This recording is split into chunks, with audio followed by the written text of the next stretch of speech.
Oh, Assalamualaikum Pak Supur, ini saya biar dapat oh, iya Pak RW. Alhamdulillah ini saya biar dapat informasi yang lebih lengkap untuk tak sampaikan. Mohon penjelasannya nih seperti apa nih kaitannya dengan kehadiran panjenengan ini. Tadi Pak Eko kan memang udah pesan, katanya ada Pak Supur mau datang. Iya. Ini untuk diterima. Iya Pak RW, ini terkait untuk panitia pemilihan ketua RT 1 ya, sampai RT 4 dari 1, 2, 3, 4 untuk ibanya ya sebagai dasar panitia pemilihan bekerja. Nanti terkait petunjuk teknis pemilihan RT-nya nanti ada di keputusan wali kota nomor 149. Di situ ada tentang petunjuk teknis pemilihan ketua RT dan RW. Itu Pak RW. Nah, kalau ini sih memang kan di situ untuk tanggal ininya tanggal 13 ya Pak RW. Nanti ya bisa dikondisikan, yang penting proses tahapan ini sampai bulan November apa awal-awal Desember harus sudah selesai. Tidak harus tanggal 13 maksudnya? Wah, karena intinya di situ kan ada tahapan Pak RW setelah diterima ini. Nyun saya minta dibukakan aja Pak, intinya apa tuh? Oh, biar tahu sekalian. Penjelasannya seperti apa? Karena yang saya dengar kan ada persyaratan dan sebagainya begitu, nggih. Harus pakai KTP sini dan sebagainya. Ini penjelasannya nih. Iya Pak RW, jadi gini sih Pak RW. Panitia ini bekerja kan ada pedomannya Pak RW ya. Pedomannya apa? Keputusan wali kota nomor 149 ya Pak RW ya. Ya garis miring 445 garis miring Tapem garis miring Romawi 8 garis miring 2020. Sampai hafal ya. Terkait petunjuk teknis pemilihan ketua RW dan RT. Petunjuk teknis nggih. Petunjuk teknis berdasarkan keputusan wali kota tentang petunjuk teknis pemilihan ketua RT dan RW di Kota Bekasi. Dasar panitia ya pedomannya itu. Di situ ada Pak terkait masa bakti RT RW-nya, bagaimana yang wajib atau yang berhak mencalonkan. Terus bisa dijelaskan lebih supaya mohon gambarannya supaya ini kan masalahnya sudah mepet banget ya. Iya, jadi gini Pak, yang berhak dicalonkan sebagai ketua RT atau RW pertama dia baru menjabat 1 kali periode.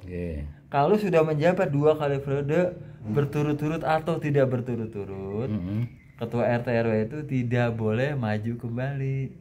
Ketua RT nggak boleh maju kembali. Kalau sudah menjabat ya, kalau udah menjabat 2 kali berturut-turut atau tidak berturut-turut. Untuk jadi RT lagi. Ya. Kalau untuk jadi RW sama. Enggak, maksudnya dari RT ke RW gitu. Oh, tidak, beda. Boleh kan? Boleh. Nah, jadi dari RT mau jadi nyalonin RW. Mau RT lagi kalau sudah 2 kali nggak boleh. Nggak boleh. Baik berturut-turut maupun tidak. Harus ganti orang lain. Iya. Tapi kalau dia dari RT mau nyalonin, saya menjalin RW. Boleh. Silahkan. Karena apa? Kan tidak terbentur tadi peraturan. 2 kali berturut-turut RW atau RT. Dan dia baru jadi RT doang. Terus apa kaitannya dengan KTP tadi? Nah, gini Pak. Terkait KTP, ini kan kita sudah ada Pak ya. Perda nomor 10 tahun 2021 Pak. Terkait penyelenggaraan administrasi kependudukan di Kota Bekasi. Di situ Pak dengan jelas ya pada pasal 20 penduduk yang sudah 1 tahun berdomisili di Kota Bekasi, bisa berdomisili di sini nih. Di RW 17 sudah 1 tahun wajib merubah data Pak. Merubah data apa?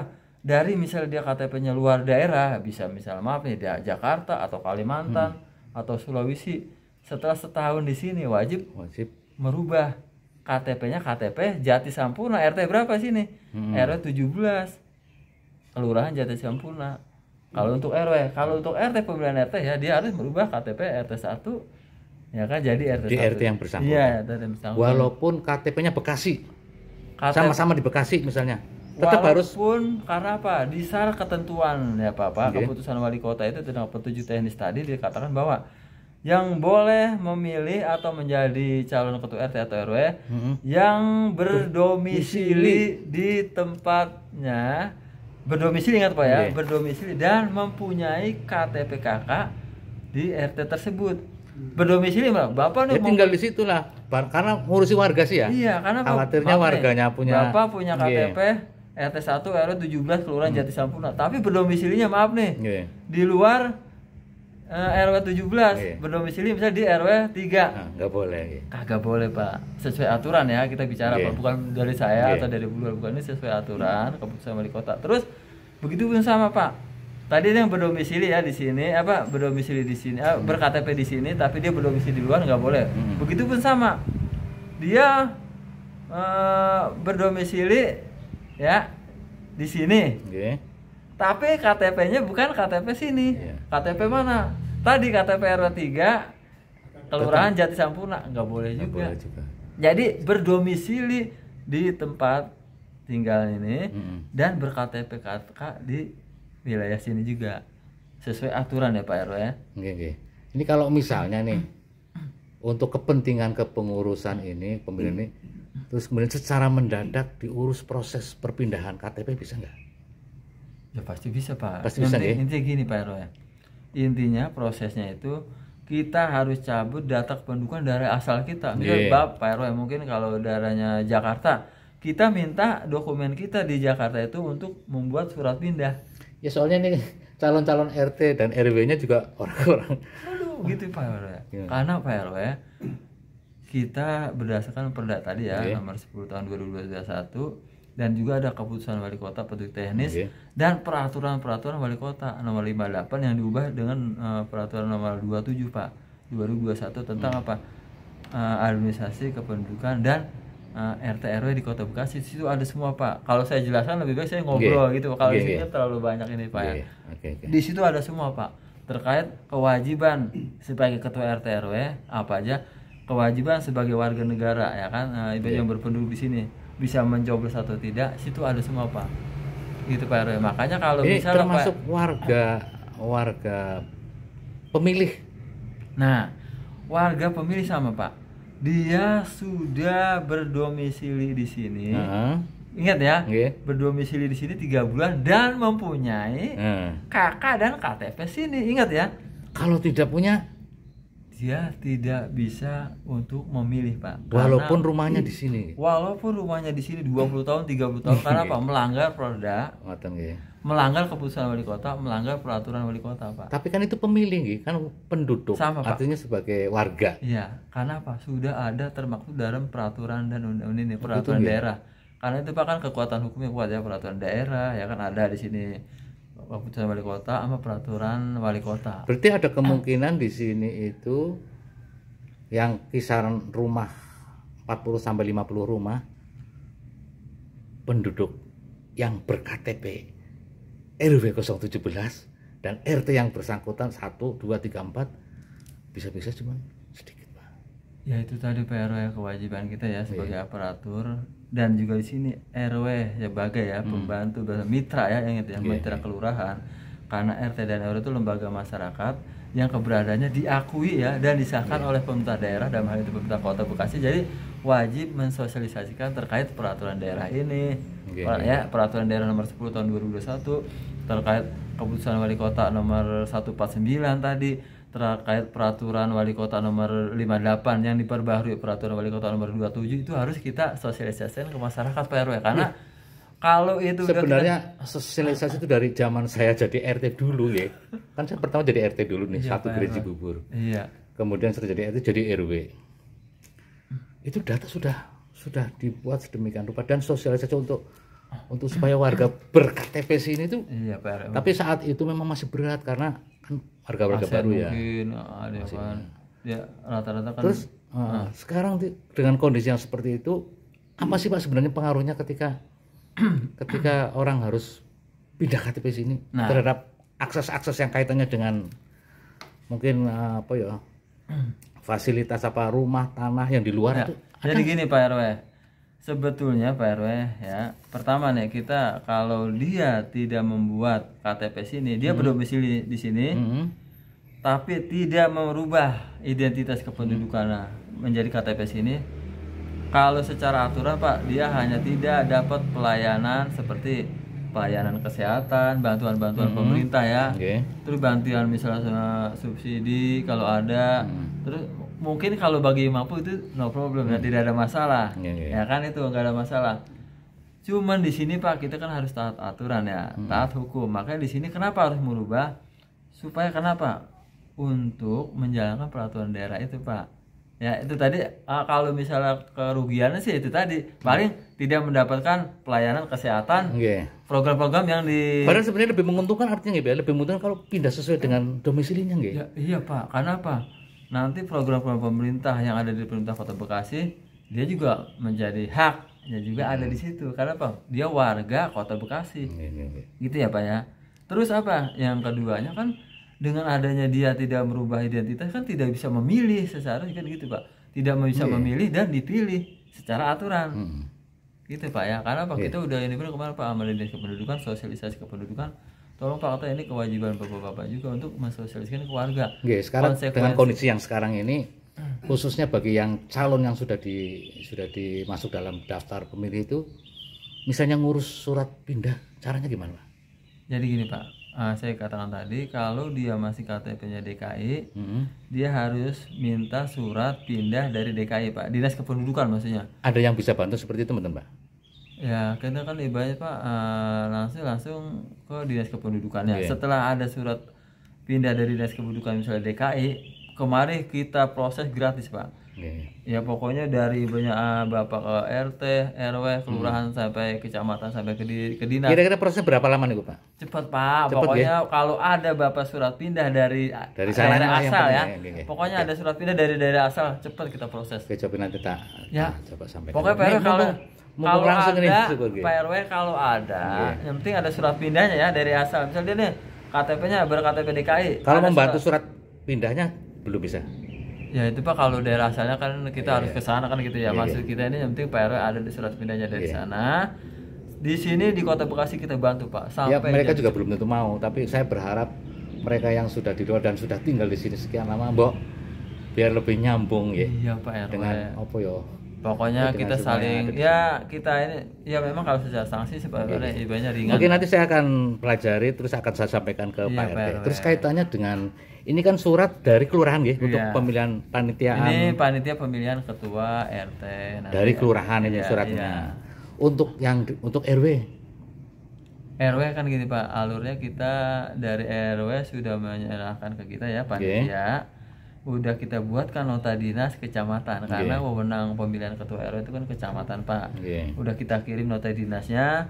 Insya Allah nanti ya 3 hari ini udah keluar untuk panitia SK panitia pemilihan ketua RW itu Pak 17-nya. Insya Allah. Berarti untuk pelaksanaan kan ini kaitannya dengan berakhirnya kepengurusan tanggal 13 November. Itu gimana Pak? Intinya gini Pak RW. Di dalam itu memang mungkin ada yang masa baktinya sudah habis tanggal 13 November ya. Semuanya semua kita. Ya, 13 November ini secara aturan Pak RW di dalam petunjuk ya dan peraturan wali kota memang setelah panitia menerima SK dari misal RT dari kelurahan, panitia bekerja tahapan Pak. Pertama 1 hari setelah menerima SK mengumpulkan panitia. Ya, hari kedua mungkin sosialisasi buat banner-banner spanduk kepada RT atau warga. Nah, dari tahapan itu 7 hari itu dari 2 hari tadi kita buka 7 hari ke depan untuk itu Pak pendaftaran. 7 hari Pak ya waktunya untuk pendaftaran itu. Misalnya dalam pendaftaran ada yang mencalonkan ya Pak ya. 2 atau 3 bisa ditutup untuk dilaksanakan kapan pemilihannya. Tapi kalau pendaftaran tahap tadi 1 itu baru terdaftar misalnya 1 orang Pak, harus membuka kembali 7 hari ke depan lagi, buka lagi. Kalau baru 1 atau misalnya belum sama sekali dapat. Kalau tahapan 1 tadi udah ditempuh, yang daftar baru 1, tahap 2 yang daftar baru 1, ya panitia mengundang stakeholder Pak, kayak mengundang siapa? Tokoh masyarakat, tokoh agama, tokoh wanita, tokoh muda untuk apa? Mengundang warganya, mengadakan musyawarah, mengaklamasikan 1 orang yang daftar tadi untuk dijadikan ketua RT. Itu ya Pak ya alur ya. Kalau misalnya di dalam pas pembukaan pertama 7 hari nggak ada yang daftar, pembukaan 7 hari lagi kedua nggak ada yang daftar, panitia mengundang tadi masyarakat lagi untuk apa? Di situ dicari musyawarah.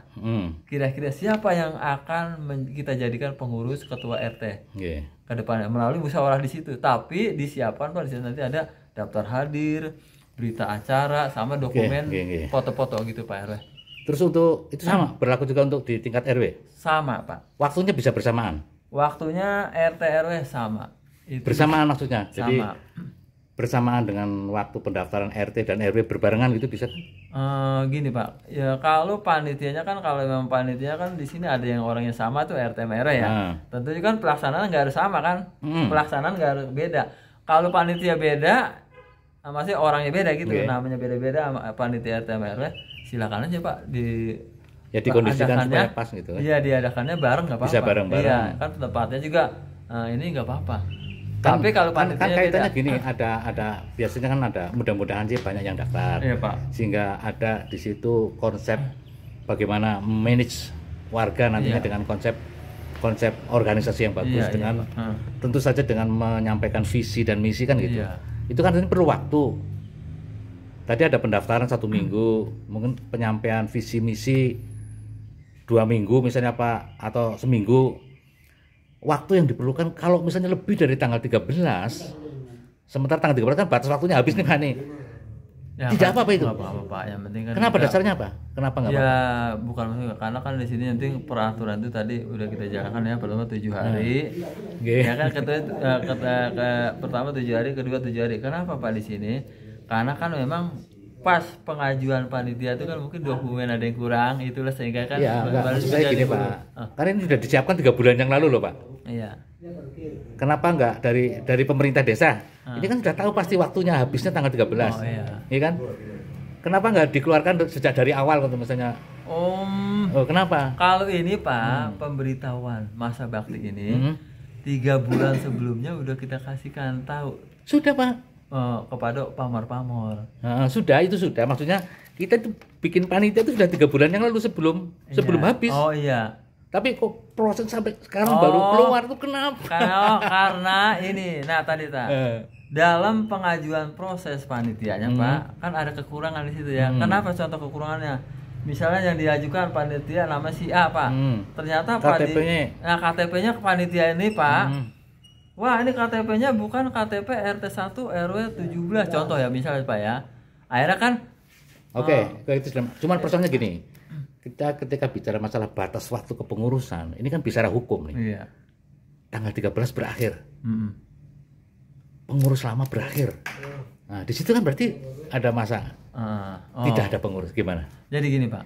Nanti Bapak tunjuk kalau memang pas pelaksananya SK-nya tanggal 13 ternyata pelaksanaan tanggal 15 atau tanggal 25 ya November, sedangkan SK-nya kan tadi habis tanggal 13 November.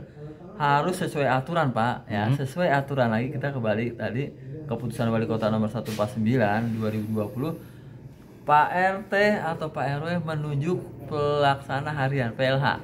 Bukan dari kelurahan, harusnya dari kelurahan dong. Tapi yang diajukan oleh pengurus RT di situ.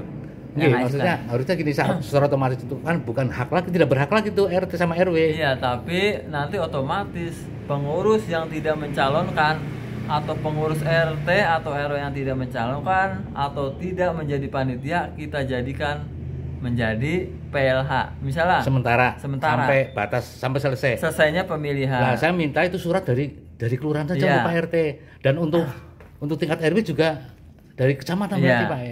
Nanti Bapak ya seperti misalnya di RW atau RT tinggal ngajukan, misalnya kalau Pak RW mau mencalonkan kembali sekarang udah habis ya kan, akhirnya kita ganti PLH, Bapak siapin aja PLH-nya itu pertama KTP sama KK Pak. PLH-nya dengan syarat dan ketentuan yang tadi ya. Iya. Harus warga sini, KTP sini. Harus warga sini dan pengurus yang ada di dalam itu. Bisa misal PRW-nya karena udah habis berarti sekretarisnya yang maju PLH. Oke. Kalau PLH-nya maaf nih, kalau sekretarisnya kan saya mau mendaftar menjadi mau mendaftar ya jadi ketua RW, bisa bendaharanya dinaikin. Oke. PLH RW Pak. Tapi ini pengajuan dari pengurus RW kepada kecamatan. Musyawarah pengurus RW musyawarah warganya situ diajukan ke kelurahan. Nanti kita buatin nota dinas. Untuk tingkat RT. Untuk RT. Tetap RW juga ajudan ke kelurahan juga. Nanti kita buatin nota dinas ke kecamatan. Kalau RW, kalau RT sama. Tapi konsepnya sama Pak. Pengajuannya dari pengurus RW melalui musyawarah tokoh masyarakat. Siapa PLH-nya nih? Tapi yang ada di dalam pengurus itu ya Pak ya. Yang ada di dalam yang SK. Tercantum di situ. Boleh sekretaris. Kalau sekretarisnya yang penting kagak. Atau bidang-bidang yang lain kan ya. Karena boleh. kebetulan saya sekretaris nggak ada nih. Boleh Pak. Bidang olahraga boleh. Apa aja boleh yang silakan yang boleh. Tercantum di situ nggih. Yang penting maaf tanya dulu Pak. Entar kalau dia toto mau nyalonin kita melanggar. Enggak. Bukan begitu maksudnya. Yang penting itu. Iya, dia tidak mencalonkan. Kedua dia tidak jadi panitia. Silakan. Untuk dijadikan PLH sementara. Selama proses ini selesai, terpilih RW yang baru atau RT yang baru PLH Anda dengan sendirinya berakhir. Nggih. Saya berharap proses demokrasi, proses membangun kekuatan bersama di Grenzi ini tetap bisa dijalankan dengan konsep yang bagus. Siap, Pak. Minta bimbingannya Pak Subur. Iya, kita nanti Pak arahan dari kecamatan juga Pak ya, Pak PLT Camat dan Ibu Lurah juga Pak. Kita juga kan biar proses demokrasi berjalan dengan baik. Iya Pak RW, siap. Nyun sewu, ini apa ya? Jadi ini Pak, masalah waktu nih. Iya. Batas waktu terakhirnya kira-kira sampai kapan? Ini November ya? Iya. Ya pokoknya Desember harus sudah kelar Pak. Desember maksudnya nggak sampai tahun baru? Jangan Bapak. Desember ini kan November selesai gitu ya? Iya. Iya enggak, intinya November saya lebih bagus. Tapi kan Desember juga kan nanti kita buat di PLH Pak ya kan. Di Desember awal-awal nggak apa-apa. Pemilihannya maksudnya? Iya pemilihannya. Yang penting sudah terpilih RT atau RW nanti bulan Desember udah terpilih. Sudah semua ya. Tahapan-tahapan udah. Karena mungkin kan begitu keluar kan ada surat pengangkatan. Iya. Dasarnya itu. Iya dasarnya. Ya mungkin Pak sebulan November udah selesai ya. Jadi itu awal Desember udah bisa kita buatkan SK terbaru gitu Pak. Oke. Matur nuwun Pak Subur. Siap. Ini kebetulan ini ada ada Pak Marwan juga ini. Saya harus di ini nih, biar saya mau nyusun saya nih. Di sorotnya gini. Ada. Oke. Iya Pak gitu ya. Saudaraku, sahabatku, warga Grenzi Bubur. Saya alhamdulillah telah bertemu dengan Pak Subur dan Pak Pandung. Pak Marwan. Pandung. Telah mendapatkan penjelasan yang secara detail lengkap untuk membantu kepanitiaan yang memang sudah selama 3 bulan disiapkan sebenarnya, tapi banyak kendala di sana sini dan sepertinya kita harus segera menjalankan proses administrasi yang lebih bagus, lebih baik, bukan hanya untuk saat ini tapi untuk kedepannya. Mohon ini akan saya sampaikan, saya masukkan ke grup juga, saya sampaikan untuk menjadikan sebuah evaluasi buat kita sebagai warga juga sebagai pengurus. Matur nuwun Pak. Siap, Pak. Alhamdulillah. Siap. Oh, matur nuwun.